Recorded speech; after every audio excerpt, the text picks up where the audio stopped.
Fala pessoal, vamos conversar um pouquinho sobre o Obsidian. Bom, o Obsidian, para você que não conhece, é um sistema, um aplicativo em que você consegue criar basicamente um segundo cérebro. Para que eu utilizo isso na minha vida? Bom, eu centralizo dentro do Obsidian todas as anotações que eu preciso sobre faculdade, sobre livros que eu estou lendo, sobre cursos que eu estou assistindo, independentemente do conteúdo que eu queira centralizar, ele vai estar ali. Qual que é a vantagem dele sobre o Notion ou outros softwares que existem por aí? Basicamente, você é dono de toda a informação que você acumular durante todo o período de utilização do aplicativo. O que eu quero dizer com isso? Vamos desenhar. Imagina aqui, ó, que a gente tem um aplicativo. Peraí, eu acho que agora vocês estão vendo, né? Imagina que a gente tem um aplicativo, então esse pontinho aqui. E a partir dele você consegue colocar suas anotações. Anotações. Você consegue colocar, por exemplo, a sua biblioteca de livros. Inclusive, é possível colocar ali dentro, né, basicamente todos os PDFs que você tiver. Então você consegue colocar suas anotações, sua biblioteca, sua lista de tarefas,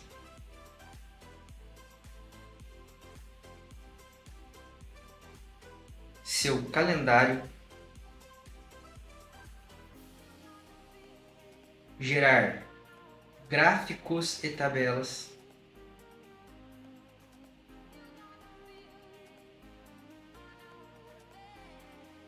e tudo isso dentro de um só aplicativo. Então, assim, basicamente é extremamente versátil. Eu utilizo ele para centralizar toda a informação que eu quero acumular. E como eu falei, a vantagem dele sobre outros aplicativos é que todo esse conhecimento ele é seu, tá?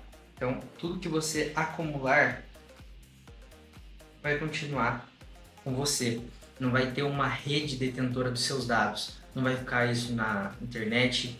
Caso, por exemplo, o Twitter, né, que caiu agora recentemente, né, o famoso X, o que acontece? Você pode ter perdido muitos dados ali com essas coisas.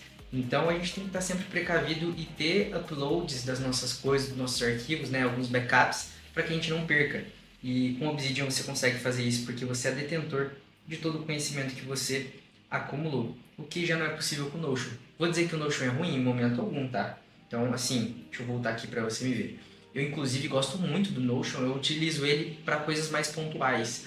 Quando eu preciso fazer uma entrega de um produto para algum cliente, quando eu preciso, por exemplo, ajudar algum colega de uma maneira que eu consiga acompanhar em tempo real o que está sendo feito, atribuir tarefas a funcionários de alguma empresa. Eu tenho vários projetos em equipe, então quando eu preciso trabalhar com equipes de muitas pessoas, eu consigo atribuir tarefas a cada uma dessas pessoas, ver quando foi modificado cada documento. Enfim, o Notion ele é extremamente versátil e tem sua utilidade. Só que ele é menos completo do que o Obsidian e você fica pendente ali daqueles dados que vão ficar na rede. Então você não é detentor de fato de tudo aquilo que você tem. Inclusive eu fiz uma migração do meu Notion para o Obsidian. Eu trouxe todas as minhas anotações do Notion para o Obsidian recentemente. Agora eu deixo lá só o que for coisa de equipe, né?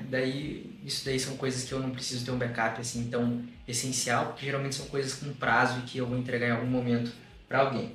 Então, vamos lá.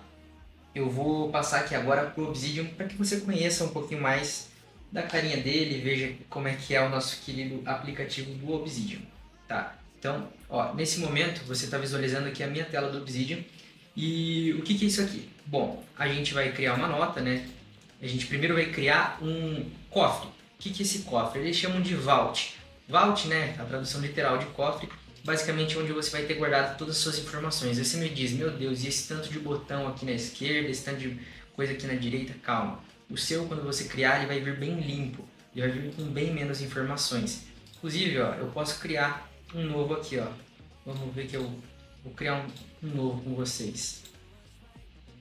Pode ser tutorial. Vamos lá. Vou criar um novo vault para que vocês possam acompanhar comigo. Selecionei uma pasta aleatória aqui só para a gente poder criar esse vault junto, tá? Deixa eu só migrar aqui a tela dele para você.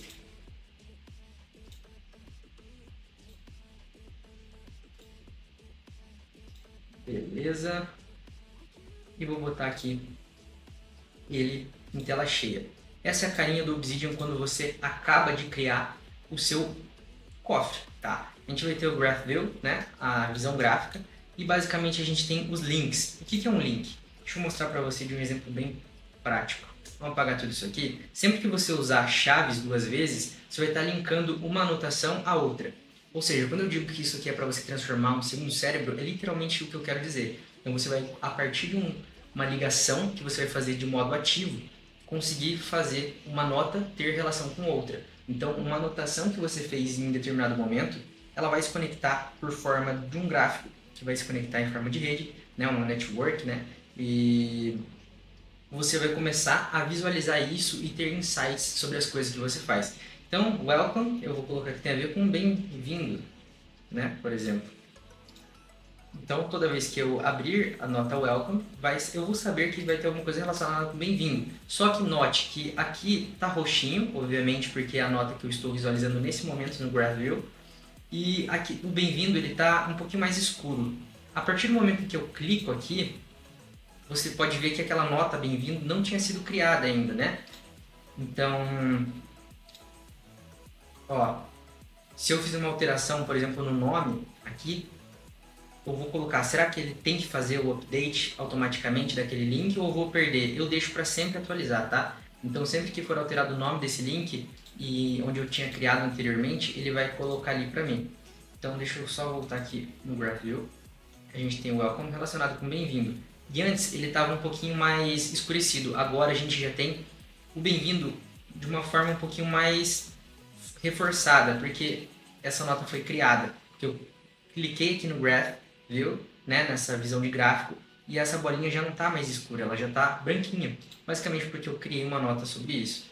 Eu posso fazer um backlink, né? Que seria abrir chaves 2 vezes e colocar que tem a ver com welcome, né? Mas eu posso começar a criar, por exemplo, em espanhol, bienvenido, entendeu? E aqui, quando eu for visualizar no GraphView, né? Então vamos dizer que eu vou abrir aqui, ó, nessa primeira tela. Isso aqui é uma tela dividida, tá, pessoal? Coisa básica, né? Todo mundo sabe mexer com tela dividida, né? Basicamente você vem aqui, consegue ir abrindo as coisas e colocando em telas secundárias para dividir, tá? É bem simples, como eu acabei de fazer. Peguei, arrastei, coloquei um pouquinho mais para a direita e ela fez. Mas às vezes eu sei que para mim, que já sou mais avançado, preciso reforçar para vocês alguns conceitos. Aqui a gente tem uma barra lateral em que a gente vai conseguir visualizar os links. Então quando eu clico aqui, ó, a gente vê que tem menções que vão, ou seja, bem-vindo está relacionado com welcome, welcome com bem-vindo.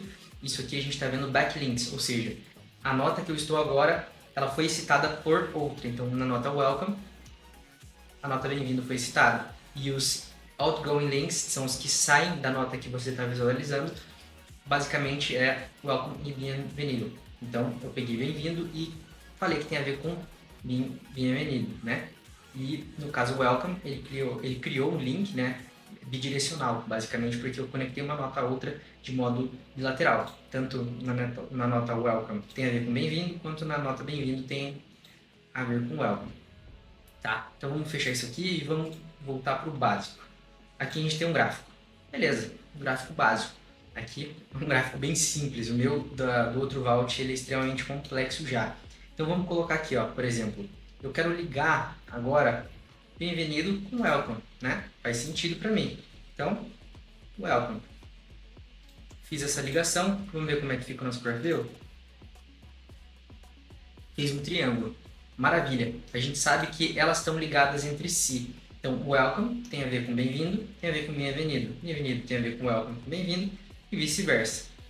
Aí, se eu quiser colocar um terceiro termo, falar de idiomas, eu posso ir colocando várias ligações. E isso se estende a qualquer coisa que você fizer, tá?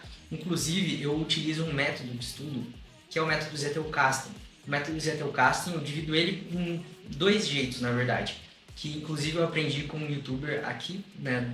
Uma pessoa do YouTube, que se chama Paiva. O Paiva, ele faz vários vídeos muito interessantes também, depois eu descobri outros canais, como o From Sergio. E basicamente eles abriram minha mente assim para entender como é que o Obsidian serve e eu fui buscando cada vez mais aprender e hoje eu já tenho minha própria metodologia, eu uso de formas que não vi no YouTube, mas eu já sei o que fazer. Então assim, O básico que eu aprendi a fazer com eles seria o método Zettelkasten e o método PARA. O método PARA, ele vem do Thiago Forte, que é um escritor, fala da parte de aprendizado, tudo mais, produtividade. E o Thiago Forte, ele criou esse método que é baseado em 4 etapas. Né? Então, basicamente, o que é o método PARA? Vamos escrever ele aqui. Projetos, arquivos, recursos e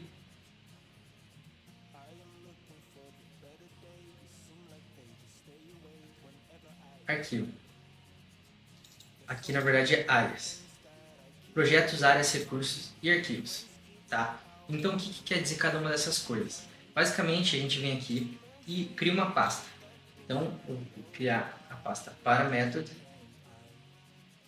E dentro dela eu vou dividir em outras subpastas. Então eu clico com o botão direito outra vez, coloco para criar uma pasta e eu vou criar, por exemplo, add projects.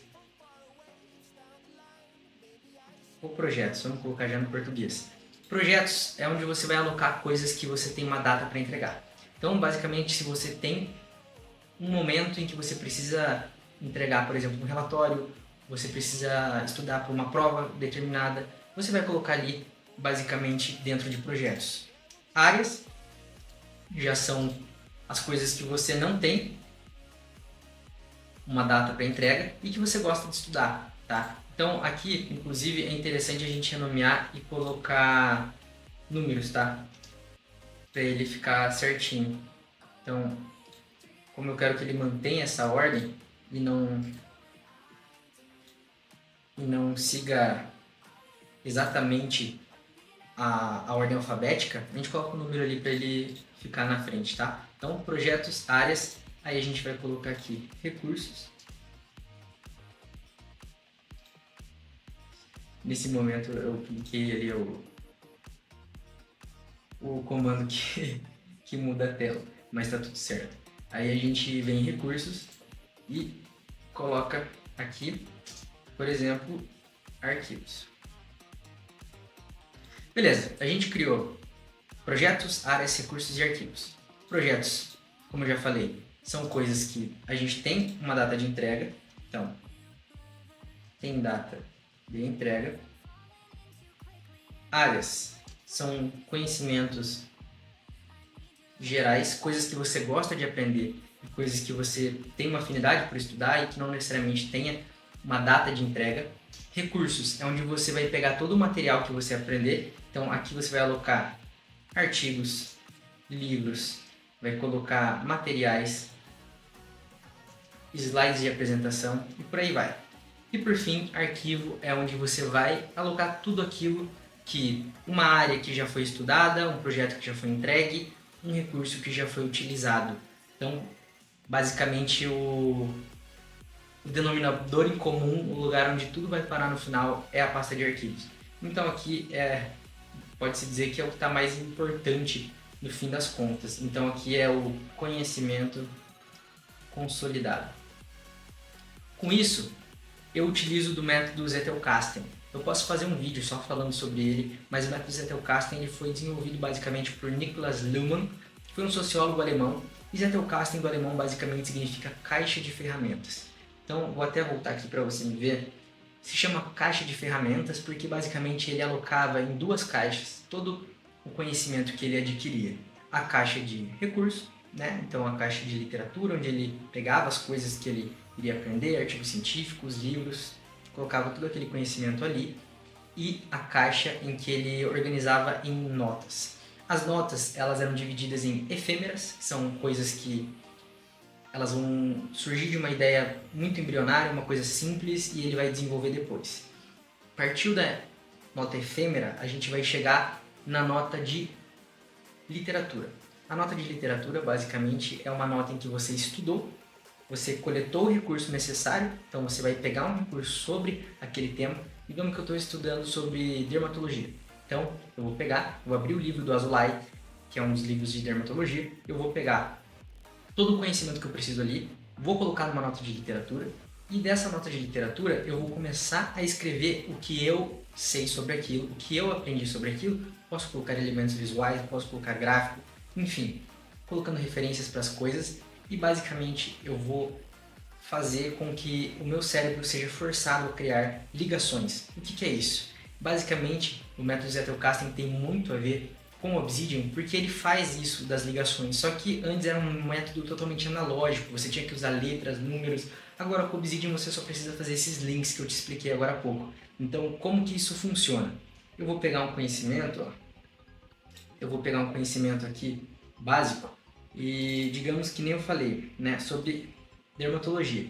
Colocar em projetos, né? Eu acho que é justo colocar em projetos. Então, dermatologia, porque digamos que é uma área que eu tenho uma prova, inclusive é o módulo que eu estou na faculdade, então eu vou ter que colocar em projetos porque é uma coisa que tem uma data para que seja entregue, no caso vai ser a prova, né? Então o conhecimento vai ter que parar em algum lugar. Então eu vou colocar uma pasta, efêmeras, colocar a pasta de recursos, colocar a pasta de literatura e por fim a gente vai ter a pasta de permanentes. O que são notas permanentes? Aqui novamente, tá? Eu poderia enumerar elas para deixar na ordem certa, mas eu quero que você entenda o conceito. Então a gente vai ter, eu vou até voltar aqui para desenhar para você, que eu acho que vai ficar mais legal. Acho que bugou aqui, né? Então vamos deixar assim mesmo, não vou conseguir desenhar agora, mas eu vou fazer o seguinte. Vou colocar aqui efêmeras, são ideias, vou colocar as notas de literatura como conhecimento adquirido, vou colocar as notas de recurso como material de estudo e ainda eu vou colocar as notas permanentes, que eu não tinha falado para você ainda, mas as notas permanentes são aquelas de literatura refinadas. Então, basicamente, a gente tem uma ideia nessa ordem hierárquica. A gente coleta material.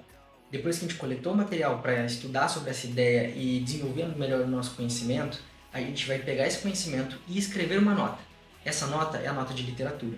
É a nota em que eu vou colocar todo aquele conhecimento, eu vou discorrer sobre aquilo da melhor forma, como se eu estivesse explicando para uma pessoa 100% ignorante no tema, uma pessoa leiga, que não tem nenhum conhecimento e que tudo que ela fosse aprender sobre aquilo fosse baseado no que você está escrevendo.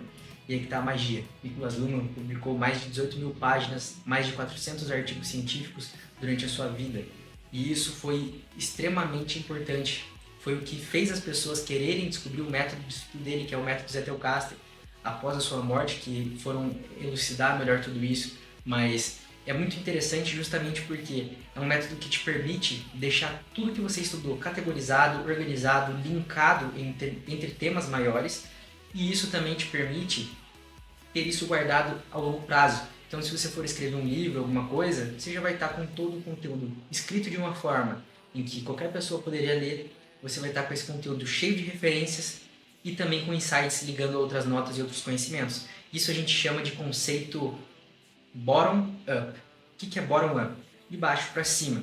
Geralmente a gente estuda num sistema que chama top-down, que é a gente pegar temas específicos e começar a destrinchar. Então, no exemplo da dermatologia, a gente vai pegar lesões elementares da pele e daí a gente vai destrinchar lesões elementares da pele que tem a ver com manchas.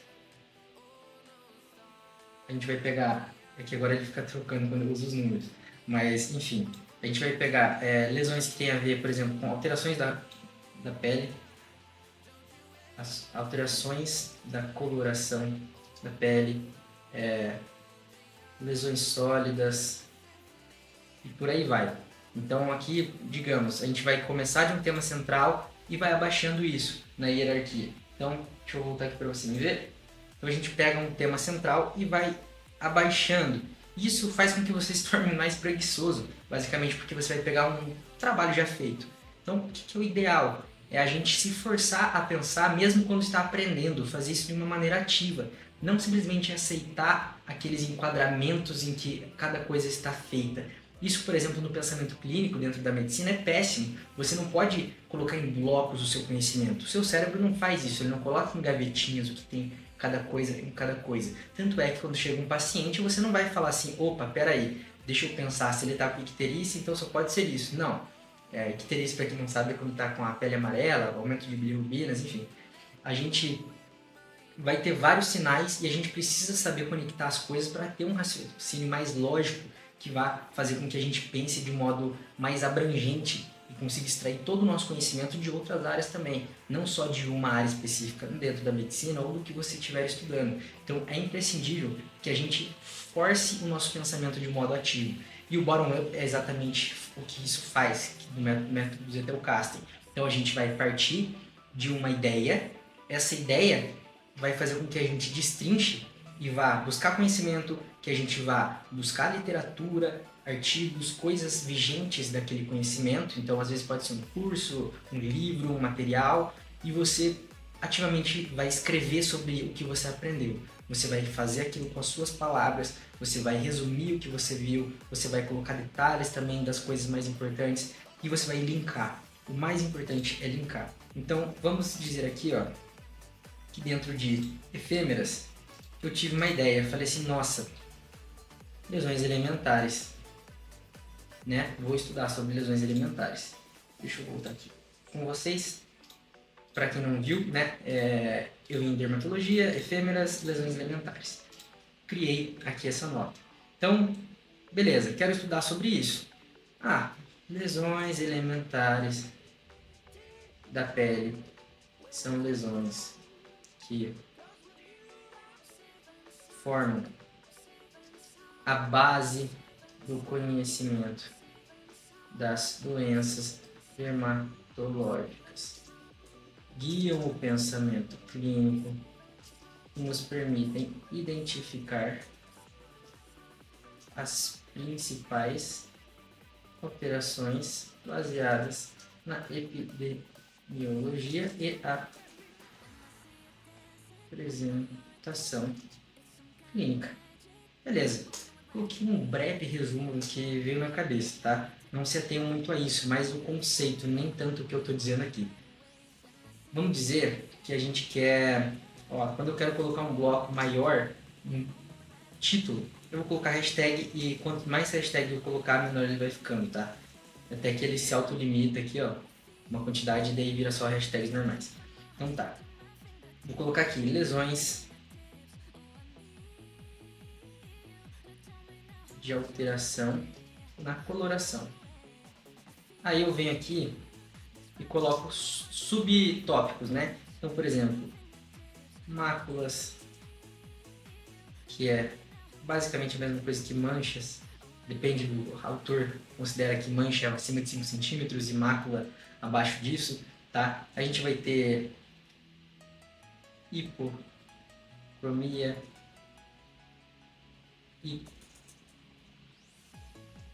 hipercromia, entre outras alterações que a gente vai ter, e daí as doenças entre cada uma delas. E a gente vai pensando. Então, eu quero falar assim, por exemplo, né? Quero falar que lesões elementares têm a ver com máculas. Tá, eu estou no meio do texto, né? Ó. Lesões elementares são doenças dermatológicas, você concorda comigo? Sim. Então, eu abri duas chaves e criei esse conceito. O que elas guiam? O pensamento clínico. Então, lesões elementares têm a ver com pensamento clínico. Abri chaves, fechei, para que isso vire aqui depois para a gente um gráfico, né? Vamos lá. Se já estão pegando o jeito disso aqui, né? Então a gente consegue visualizar, ó, que lesões elementares, elas têm a ver com pensamento crítico, doenças dermatológicas, tem a ver com máculas. Mas mácula e doenças dermatológicas têm a ver também, não tem? Eu vou criar uma para máculas. Máculas são manchas que... Vamos até colocar que tem a ver com manchas. Manchas menores que 5 centímetros é um tipo de lesões elementares, né? de lesão alimentar e é uma alteração dermatológica. Ou como eu coloquei ali, uma presente em algumas doenças dermatológicas. Olha o tanto de link que a gente já fez e o quanto que esse conhecimento está enriquecendo esse gráfico. Então eu sei que máculas tem a ver com lesões elementares, que tem a ver com pensamento clínico, e as doenças dermatológicas, por sua vez, têm a ver com máculas, têm a ver com as lesões elementares, e também as máculas têm a ver com alterações dermatológicas. Eu posso ir criando ativamente todos esses links, o que vai enriquecendo o meu conhecimento. Aí eu posso colocar várias imagens aqui, eu posso colocar gráficos. O céu é o limite. A forma como você vai utilizar isso para o seu estudo, não importa. O importante é utilizar, que isso aqui enriquece demais o estudo de qualquer pessoa. Aí você me fala, tá, e para que serve Daily Note? Para que serve esse Graph View? Bom, o Graph View, basicamente, como eu mostrei, é para a gente ter esses insights, ver o que tem em relação com o que. Daily Notes são notas para você acompanhar a sua rotina, né? Eu vou até mostrar aqui no meu outro... Deixa eu alterar aqui para você.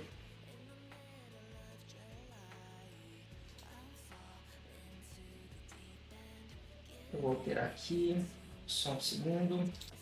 Bom, vamos lá. Agora você está dentro do meu universo do Obsidian. Aqui no meu Obsidian você pode ver que eu estou dividindo ele em parametros, Zettelkasten. Então eu tenho meus projetos, dentro de cada projeto eu coloco as notas, né? E daí tem a divisão delas em efêmeras, referências, literatura e permanentes. Da mesma forma como a gente já tinha visto. Então, efêmeras é algumas ideias que eu tenho, alguns artigos que eu estou fazendo, enfim. Referências é o que eu coleto, então aqui tenho muita referência, por exemplo, Demora Médica é uma mentoria que eu estou participando, canal pessoal, materiais de dermatologia, endócrino, GO, PS Zerado, Stack, que é um médico aí que a gente está fazendo parceria de algumas postagens no Instagram, um grande médico, grande profissional, um abraço a Stack, e aqui do Olegário também. Então, assim, materiais que eu coloco de projetos, coisas que eu tenho para entregar, coisas que eu quero estudar com mais afinco, com um tempo mais curto, eu já coloco aqui. Áreas eu coloco coisas que geralmente eu não tenho tanta coisa para entregar, coisas que eu quero estudar mais de boa, mais com calma, mais no longo prazo. Recursos onde eu coleto arquivos, onde eu coleto artigos e entre outras coisas. E por fim, nos arquivos é onde eu coloco tudo aquilo que já passou por essas outras etapas, tá? Então eu vou mostrar para você, por exemplo, o meu gráfico. Deixa eu pegar aqui, a gente consegue visualizar. Eu vou até fechar aqui algumas coisas que eu estava fazendo para vocês verem. Então geralmente eu coloco aqui propriedades, né? Essas propriedades para que você veja a referência de onde eu estou falando, do que eu estou falando, o livro que eu utilizei para estudar, a data de criação, a relação principal com aquilo, e eu coloco tags. Essas tags também nos ajudam a achar os arquivos depois, tá? Então aqui eu coloquei um trecho do livro, esse aqui é um plugin que eu utilizo, que é o PDF++, tá? E daí eu consigo grifar uma parte diretamente no livro, né? E essa parte que eu grifei no livro, ela vai aparecer aqui como forma de texto e eu consigo organizar. Eu posso até tirar ele desse link para eu ficar só com o texto, mas eu gosto de deixar para saber exatamente em que lugar tá, qual página, né? Por exemplo, aqui é do Williams e por aí vai. Eu consigo pegar imagens para colocar aqui. Então, assim, é bem completo, tá? Aqui é a fisiologia do eixo hormonal, peguei alguns trechos do Lange e, cara, isso daqui vai, entendeu? Você pode usar isso de inúmeras formas. Aí depois eu vou colocando alguns highlights, eu consigo colocar cores e tudo isso vai contribuindo para que eu gere o meu pensamento, eu estude, depois eu crio só uma nota permanente com tudo isso aglomerado de uma forma que uma pessoa qualquer poderia entender e o trabalho já está feito. Quando eu precisar resgatar esse conhecimento ele já vai estar ali, quando eu precisar de insights também eu vou ter, tá? Aqui no calendário, basicamente eu uso ele para uma coisa que a gente chama de journaling. O que é journaling? É basicamente você anotar como é que foi o seu dia, você mostrar como é que é os seus hábitos, você falar como é que foi o seu feedback no treino, na sua dieta, você contar para si mesmo, como se fosse um diário, sabe? e você falar exatamente aquilo que você está sentindo em cada aspecto da sua vida. É legal para você avaliar a sua evolução, ver o quanto de produtividade você está tendo em cada dia, ver quais metas do dia você conseguiu cumprir, o que você não conseguiu cumprir, por quê. Então, assim, eu acho muito interessante. Então, recomendo vocês usarem o calendário, porque daí ele vai criar notas para cada dia e daí você consegue colocar coisas aleatórias. Deixa eu pegar aqui um dia que eu não fiz nada. Aqui, por exemplo. Tá? Então, aqui eu coloco várias coisas, né? Eu dou uma nota para minha produtividade no dia, coloco se eu estudei sim ou não, se eu orei sim ou não, se eu treinei e fiz cardio, então acho que esse dia eu não fiz porque foi dia 15, né? Dia 15 foi sábado. Não, domingo. Isso foi domingo. Então, domingo eu não treino e não faço cardio. Fiz dieta, fiz produção, dormi bem. E daí aqui geralmente eu coloco o que eu tenho de insights para cada dia, o que eu aprendi, quais são as metas, o que eu comi na dieta, quais são as relações que eu acho importante colocar dentro daquele dia. E também meu feedback, né, e os highlights. Isso daí você pode até usar como modelo, tá? Enfim, aqui também a mesma coisa, tá? Aqui só geralmente aparece o meu gráfico. Eu vou pausar rapidinho aqui, vou configurar para que o meu gráfico apareça, que eu mexi aqui para ele não aparecer enquanto grava, mas eu vou voltar e você já vai conseguir visualizar todos os meus gráficos para você ver como que a proporção disso pode chegar. Voa lá! Bem-vindo ao meu mundo, tá? Esse aqui é o meu mundo, tá, pessoal? Então, deixa eu até deixar aqui de um jeito maior. Basicamente, isso aqui são todas as notas que eu criei em algum momento da minha vida. É claro que tem muito mais do que vocês podem ver. Algumas áreas mais escuras, porque não foram preenchidas ainda, mas as mais claras são todas notas e a maioria delas tem relações com coisas que eu já criei de conceito. Então aqui, por exemplo, periodização e avaliação postural na musculação. Olha o tanto de link quando a gente aproxima, tá? Déficit perceptivo, microciclo, macrociclo, periodização, volume de treino, progressão de movimentos. Cara, é tipo assim, você entende que isso aqui é só um pedacinho de tudo? Vamos pegar aqui um exemplo, tá? Da própria tutoria que eu estava mostrando para vocês. Eu acho que era a tutoria 1 que eu tinha aberto. Eu acho que era. Isso aqui, ó, é um mini gráfico que eu consigo colocar. Lembra aquela barrinha lateral que eu abri lá no comecinho? Basicamente você consegue visualizar ela por aqui. Então, ó, tem a ver com o eixo hormonal feminino? Tem a ver com o eixo hormonal feminino. Nessa primeira tutoria, que tem a ver com a amenorreia secundária. Tem a ver com ginecologia e obstetrícia? Tem. E todos os outros links pertinentes eles vão estar aqui. Tem a ver com saúde da mulher, sexualidade e planejamento familiar? Tem a ver. Tem a ver com esse dia aqui? Tem, porque provavelmente foi o dia que eu comecei a estudar ou que eu criei alguma nota sobre. Ó, por exemplo, dia 31/7/2024. Essa nota eu criei dia 30, então provavelmente dia 31 eu estava revisando e eu coloquei aqui porque eu achei importante. Então, assim, você consegue centralizar todo o seu conhecimento, tudo aquilo que você faz, tá? Eu posso dar infinitos exemplos, mas daí eu poderia ficar horas e horas aqui com vocês mostrando exatamente como é que eu faço. O objetivo central de hoje era mostrar o que é o Obsidian, tentar tirar um pouco daquele susto de como que funciona e te incentivar de um modo positivo a utilizar, tá? Porque eu acho que é uma coisa muito benéfica para quem quer aprender a usar. Eu vou só ensinar uma última coisa que eu acho importante. Eu usei 3 vezes o sinal de menos, tá? Para abrir propriedades. Então, eu coloco geralmente data de criação, tags. Eu também coloco, por exemplo, o professor que deu a aula, digamos aqui, por exemplo, uma aula de destaque, sobre, sei lá, aeróbicos, exercícios aeróbicos. Aí, digamos que seja que eu tenha estudado essa aula no dia 17/9/2024. Tá? Então, se eu estudei no dia 17/9/2024, tá aqui. E já fez as relações com o Traverse Stack, por exemplo, né? Com gestão clínica e climatério ou menopausa.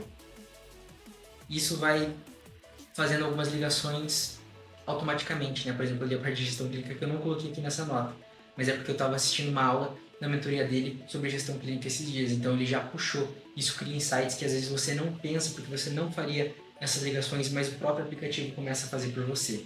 Então é muito legal, tá? É muito legal mesmo.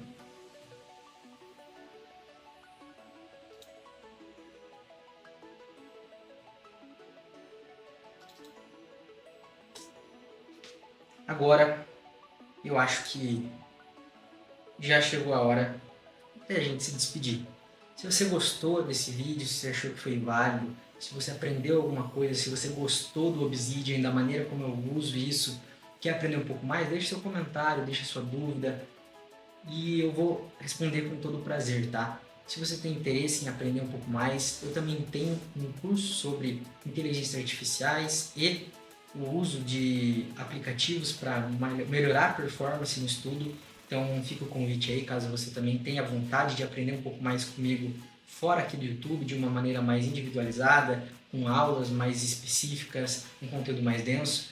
Mas o que eu tinha para falar para você hoje era isso. Eu fico por aqui, até uma próxima. Muito obrigado e até mais.